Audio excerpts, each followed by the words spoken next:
This year's college graduates are getting ready to start new lives, but as they get used to the real world, scammers are out there getting ready to exploit their inexperience. Sara Maslar-Donar has the cons that new college grads should look out for. Well, there's a lot to figure out post-grad. New jobs, new places to live, new experiences, and then having to deal with a scam on top of that is definitely not in the new life plan. So today I have Tiffany Schultz with me from the Better Business Bureau. We're going to talk about some of those scams that new college grads should be wary of. Tiffany, thanks for being here. Thanks for having me. So the first one we're going to dive into is loan forgiveness opportunities that are fake. It's pretty common for scammers to do something like this. So maybe you get an unsolicited email, call, text. That's a red flag. What comes next, Tiffany? This is an exciting time for the new grads. They're starting out on a new life adventure, and you have these student loans that are hanging over your head, and there is going to be a repayment terms on them. The best advice that we can offer is to know the terms of those student loans. Go back into your contract, read that final print. When do you have to start paying them back? Because scammers are going to reach out and offer you lowered payments. Some of the companies are real, some of them are not real. Some of them have misleading advertising. So if you're going to go ahead and look at debt forgiveness or look at some type of consolidation, make sure you're working with a legitimate company. Do your research on the company before you give any personal information or pay a fee to go ahead through their application process. You really want to know what are those terms. Okay.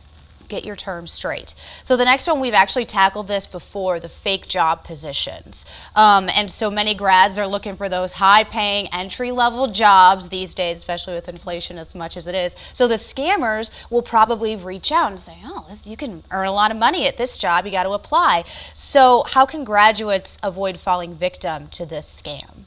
Scammers take advantage of the inexperience, and unfortunately they are targeting our new college grads with fake employment opportunities. They're the second most riskiest scam, and they're really targeting those new college grads, offering those entry-level customer service positions for high-paying jobs.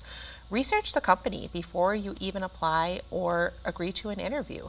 Does that job really exist? Does the company really exist? It should really be a red flag if somebody is reaching out to you, doing an interview with you, because scammers do interviews with you. And sometimes they're looking for your personal information, your banking information. When we get a new job, they want you to fill out paperwork with your social security number, your banking information, and sometimes you go ahead and work for them, only to find out a little while later that the job really doesn't exist. So really do your homework on the company before you even apply. And if it's unsolicited, it's a good idea that it's a red flag for a scam. Okay, well, this last one we have here, speaking of doing your research, this is a rental scam that is pretty common too. So how do people know when they've come across a bogus listing? Scammers take advantage of all the listings that are posted online, and they steal the photos and they post them as their own, hoping that they're going to lure you in by a low rental rate. First of all, you want to take a look at what are comparable listings listed for. If it's half the cost of the monthly rent that you see down the road, it could be a red flag. Also, go ahead and Google the address. Does it go to a real property or does it go to an empty field or a UPS store?